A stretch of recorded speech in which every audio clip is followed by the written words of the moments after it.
Mabango rin siya. Kung bukas, pagkagising mo, ay isa ka ng ganap na babae, paano sa palagay mo mababago nito ang kabuuan ng iyong katauhan nang hindi sasabihing kasarian lamang ang nabago sa iyo? Uulitin ko. Kung bukas pagkagising mo ay isa ka na palang ganap na babae, ay! May hiwa na. Paano sa palagay mo mababago nito ang kabuuan ng iyong pagkatao nang hindi sasabihing kasarian lamang ang mababago sa iyo? Maraming salamat po. Thank you very much. I'm a pure waray, but then again, sabi ng aking ina, kapag ikaw ang tinanong kung anong lingwahe, bilang respeto at pagtugon nito, mabaluktot man at magkadilipilapalipik man ang iyong dila, kailangan mong sagutin ito. Kung wika ito ng Pilipino o Ingles, kailangan naaayon dahil yun dapat at karapat dapat bilang pananaw at pagtugon ng paggalang dito. Magandang gabi po sa inyong lahat o magandang umaga sa ating lahat ngayon ditong nanonood.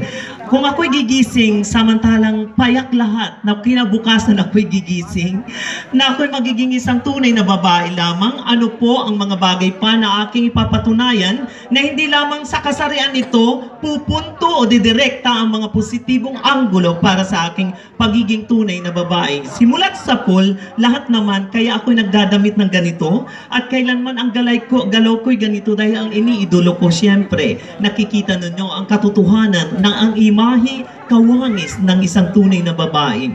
Sa aking palagay, hindi lamang sa kasarian, ang pinaka-importante na dapat natin itarak sa ating mga puso at sa isipan na dapat natin mahiwatig para sa sosyudad na kailanman ang babae ay hindi sagisag ng kahinaan, bagkos isa rin ito sa mamamayang mayroong isip na kaya talagang magbigay kung ano ang pangangailangan, hindi lamang sa sosyudad, sa politiko, at hindi lamang sa ating kapaligiran. Masigit lahat, ang pagiging babae ay kasarian kung saan nagmumula ang pag-imbulog, paghubog ng isang bata, mapababae man o mapapalalaki. Palalabasin mo sa iyong tahanan, binigyan mo sila ng ilaw na gaya ng pagtingin sa iyo dahil hindi po mahirap maging isang ina at hindi po ganun kadali magpakaina. Lingid sa ating kalaman, maraming mga irresponsableng ina na nandirito o nandun pa man sa mga kung saan-saan. Magkakaiba ang ating pinanggalingan. May ugat kung bakit may mga inang ganon. Ngunit higit pa man sa lahat, nais ko pong maging kakaiba. Pagkat kinabukasan, nagising akong isang tunay na babae. Nais kong ibahagi kung ano ang naging paranasan ko bilang isang bakla. Ang pagiging ama at pagiging ina at higit sa lahat, hindi kailanman pagtingin sa kung anong kasarian ko o kung kanino pa man, pagpapantay-pantay, lingid sa kaalaman ng lahat. Dahil ang tunay na babae, dapat hindi lamang sa katawan tinitingnan ng mga lalaki, bagkos ang moral, ang akademisiya, ang edukasyon, at ang pagpapatunay kung gaano ka magiging makapangyarihan at magsisilbing inspirasyon sa lahat.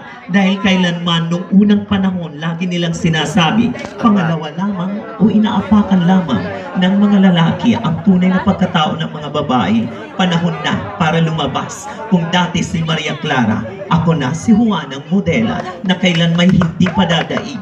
Dahil ang pamilya ko'y pasan-pasan na kung ano ang kailangan gawin ng lalaki, kaya din naming mga tunay na babae. Higit sa lahat, lagi nilang iisipin, 9 na buwan, lahat ng nanonood dito, karugtong kayo ng pusod ko. Maraming salamat po.